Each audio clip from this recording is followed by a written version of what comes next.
Iceland is on fire. With earthquake swarms, volcanic eruptions, and lava fountains spewing hundreds of meters into the air, this tiny country is experiencing volcanic activity on a staggering scale. It isn't the first time, and it certainly won't be the last. This is the awakening of a 1,000-year cycle, a rhythm that last transformed the landscape when Vikings walked these shores. And this is no blip on the radar. It's a geological marathon. The activity we're seeing today could last for 200 to 400 years. But this time will be different. This isn't the Viking era. Today, Iceland is a modern nation of geologists and engineers who aren't going to take this lava invasion lying down. As the ground tears apart beneath their feet, they're attempting the impossible: to out-engineer a continent pulling itself in two. So, can a modern society survive 4 centuries of fiery chaos? We're going to find out. Delving into the ancient cycles responsible for carving out this mythical anomaly of fire and ice. Geological patterns that have left Iceland facing the ultimate test: survival.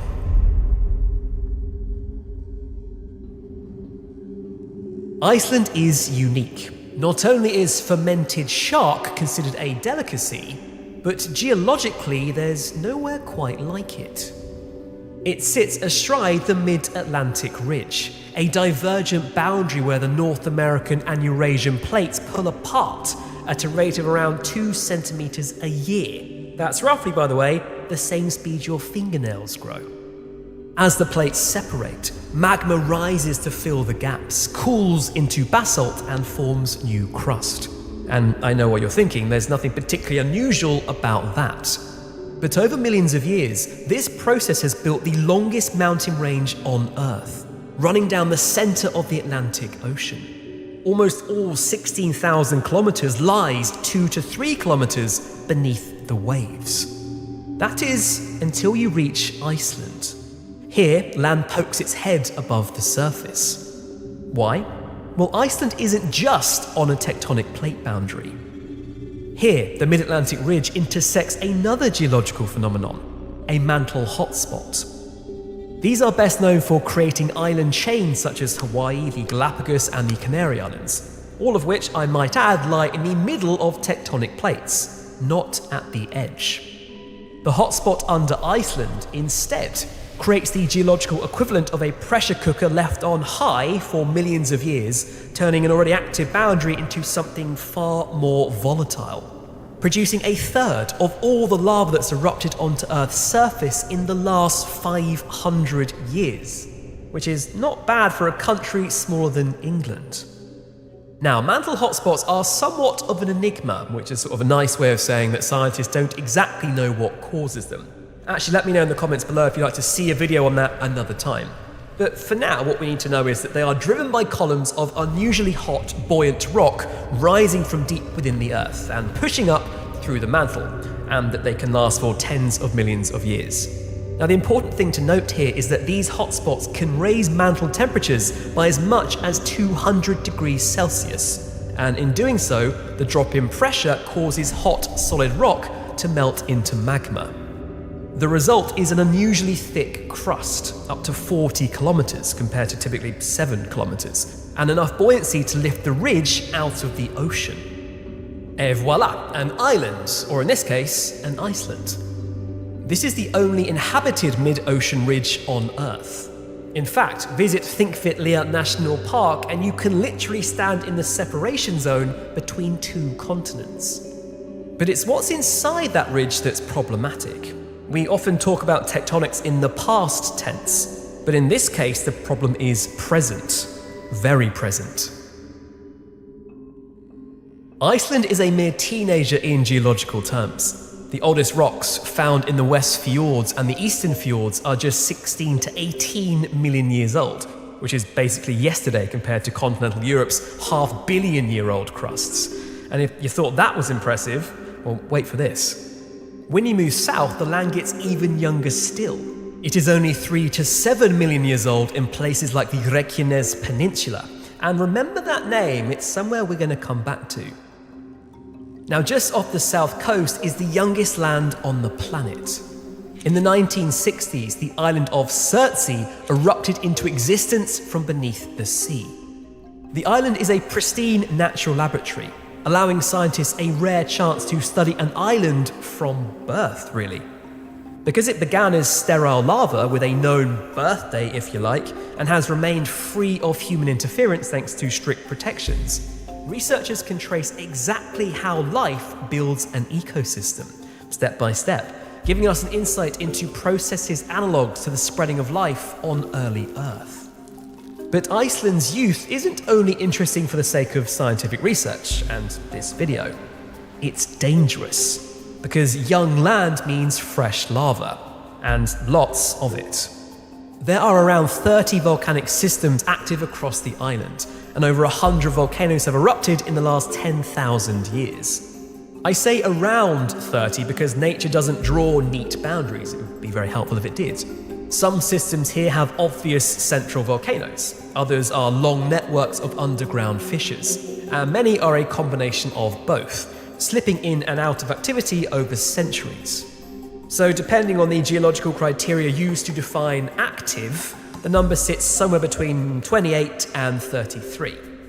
And thanks to lying on such a rare tectonic sweet spot, Iceland produces almost every major style of volcanic behavior on the planet. From flood basalts that spread lava in vast sheets, gently built shield volcanoes, ground-splitting fissure eruptions, explosive composite volcanoes, sticky rhyolite domes, and even huge ash flow calderas. Nowhere else puts this entire volcanic toolkit on display quite like Iceland. In fact, the country's image as a land of fire has become central to its identity and its economy, but it also hides a hard geographic reality. For all its beauty, the interior of the country is a vast, high, freezing desert. Often compared to the surface of the moon, its harsh conditions leave it largely uninhabited. Instead, nearly everyone lives around the coast, especially the southwest corner. The Gulf Stream keeps this part of the country relatively balmy. Winter temperatures rarely drop below -5 degrees Celsius, leaving harbours ice-free year-round. Combine that with rich cod-stocked seas, and why wouldn't you want to stay here? Over time, small settlements grew into towns and cities, pulling in even more people. I really can't state enough that this area is the nerve centre of the nation. 80% of the population lives within an hour's drive of Reykjavik. Icelanders have cleverly leveraged the country's geological activity here to their advantage too.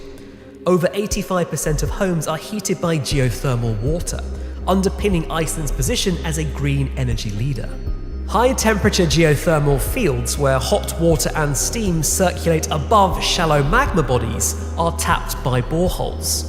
Housing, swimming pools, and even pavements are warmed by the earth itself. Imagine that, underfloor heating while you walk to the shops. That's my kind of luxury. But with this growth comes new vulnerabilities. More people means more infrastructure now sits in places that will be affected by future eruptions. And by future, I don't mean in hundreds of years. I mean as soon as tomorrow, because something even more sinister is brewing below the surface. In late 2019, something changed. Earthquakes shook the ground beneath Fagradalsfjall, an area less than an hour's drive from Reykjavik. And I'm sorry for my pronunciation here, Icelanders, let me know how I get on. They started small, but soon multiplied and strengthened. By early 2021, more than 40,000 earthquakes shook the region in a matter of weeks, in what's known as seismic swarms. Terrifying, absolutely, but also a geological warning. Something was going on just a few kilometers below the surface. Seismic swarms can be caused by magma forcing its way up through cracks in Earth's crust, in what's known as an intrusion. Rock fractures, magma floods in, pressure builds, and it's often only a matter of time until it reaches the surface. In March 2021, the ground finally gave way, and a fissure ripped open in Fagradalsfjall.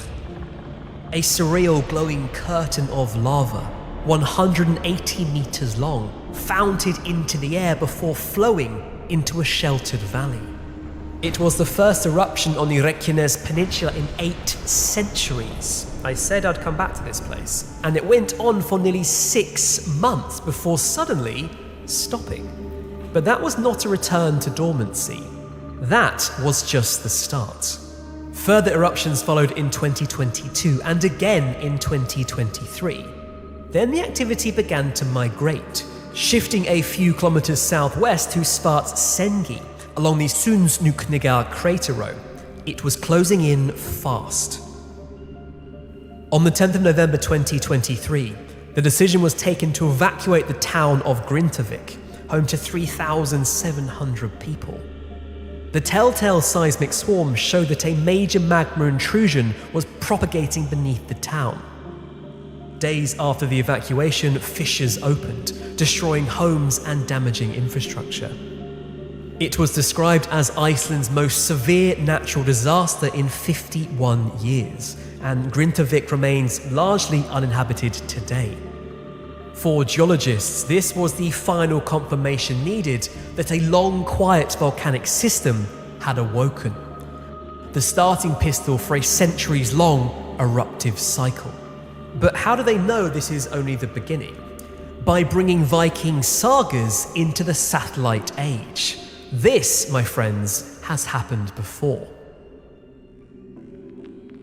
When you think of what Icelanders have to deal with on a daily basis, i.e. actual lava, it makes me realise I've got it pretty easy here in my very boring village in the UK, and I've got a bit complacent over the years, truth be told. I mean, there's literally a pub and a pond here, that's it. My biggest worry right now is why did I throw my Pokemon cards away in 1998? And all that nonchalantness has given strangers a free ticket into my house without me realising. It's kind of crazy when you think about it. We do everything we can to protect our families physically, don't we? We buy life insurance, we lock the doors at night, we install security cameras. I mean, I've got about 7 of the things here. I'm an Alfred away from a Bruce Wayne-style surveillance operation. But the biggest vulnerability might be the digital map leading to the motherlode inside the house. My data. That's why I'm using Delete Me. It proactively removes my home address, phone number, and family details from the internet. So don't wait for a scare to happen, be proactive. Remove the digital breadcrumbs that lead the bad guys to your front door. Why not treat yourself to a digital detox this year and join Delete Me? You can get 20% off with my link, joindeleteme.com/AstrumEarth, and use code AstrumEarth at checkout. Thanks to Delete Me for sponsoring this video. The link is in the description if you want your digital life a bit more private, as we head back to the video. The Norse Vikings first settled in Iceland in 874 AD, and lucky for us in this instance, were impeccable record keepers. Their annals and sagas describe fire coming out of the sea and darkness during daytime in the Reykjanes area between 1210 and 1240. During this period, now often referred to as the Reykjanes fires, the peninsula was gripped by repeated fissure eruptions. Widespread environmental destruction led to devastating effects on livestock and farming, pushing the medieval communities here to the very edge of survival. 8 centuries later, what was once recorded as folklore had become a critical guide for modern science and potentially survival.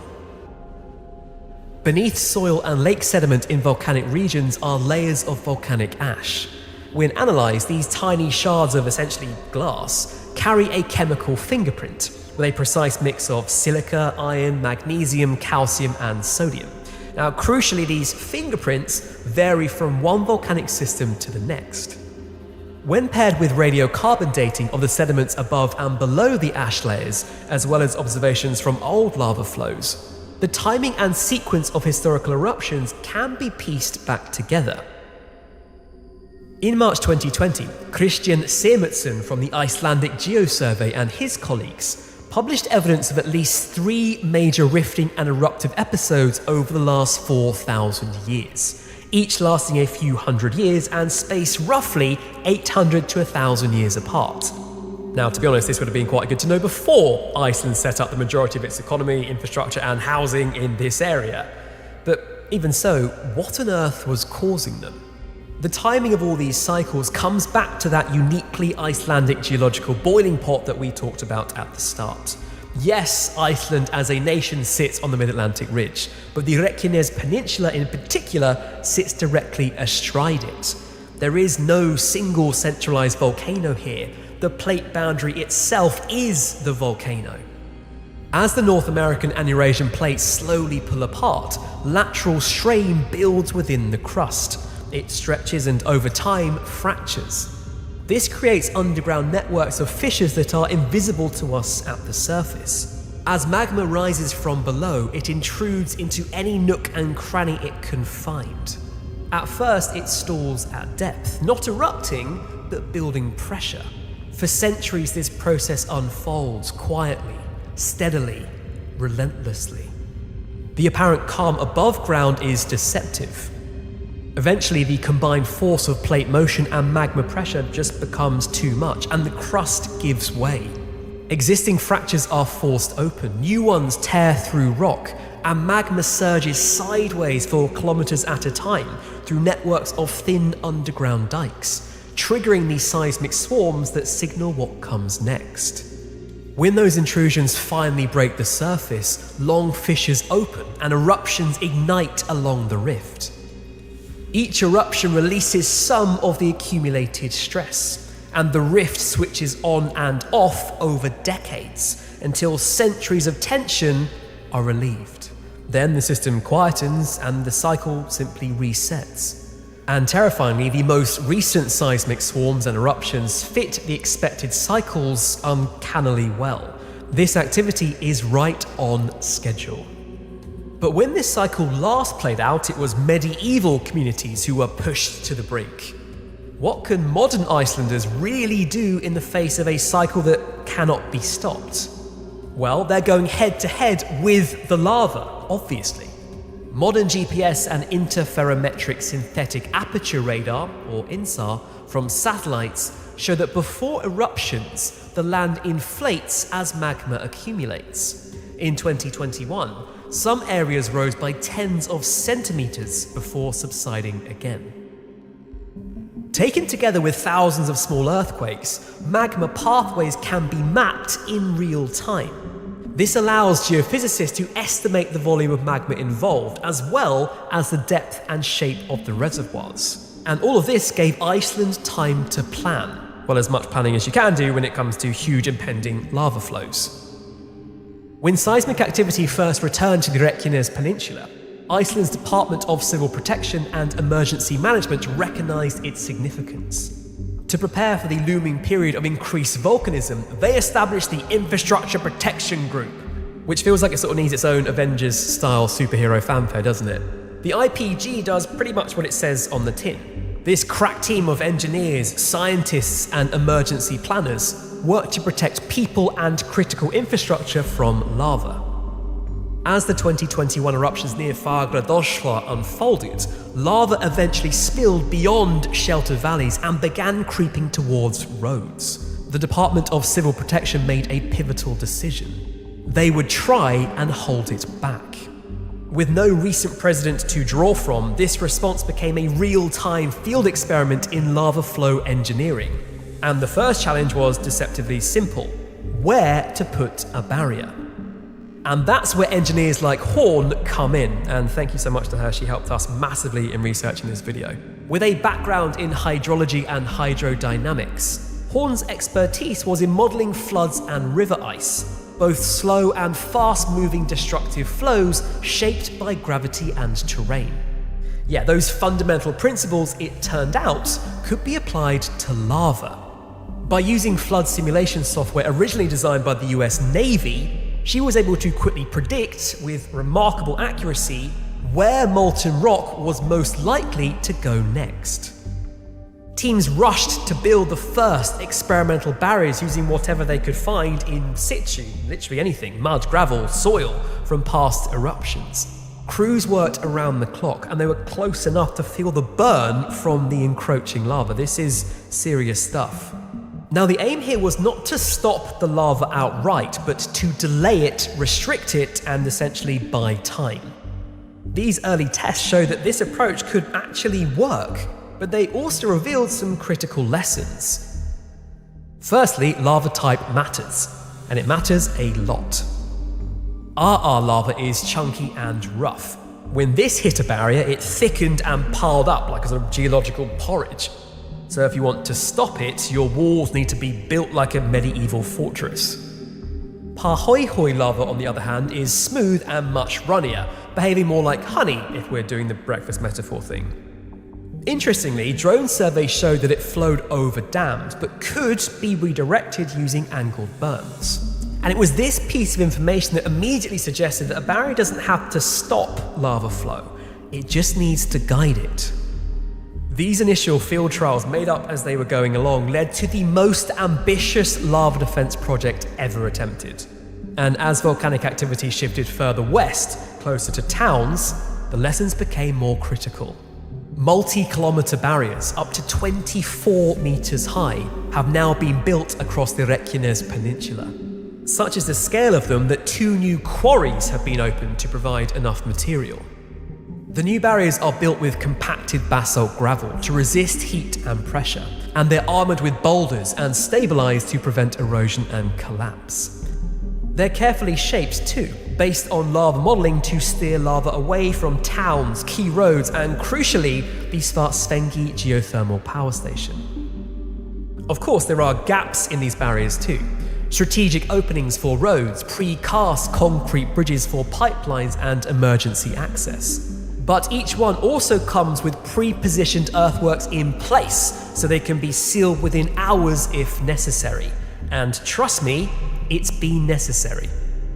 Behind the scenes, the IPG works in constant coordination with the Department of Civil Protection and Emergency Management and universities. For engineers like Horn, being on call is the new normal.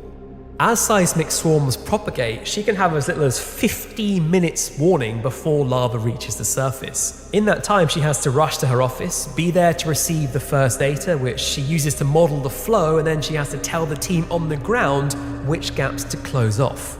After the immediate threat is over, so follows more modelling, more barriers, and more refinement, and so on, again and again and again. But the good news is, so far, these models have been incredibly accurate.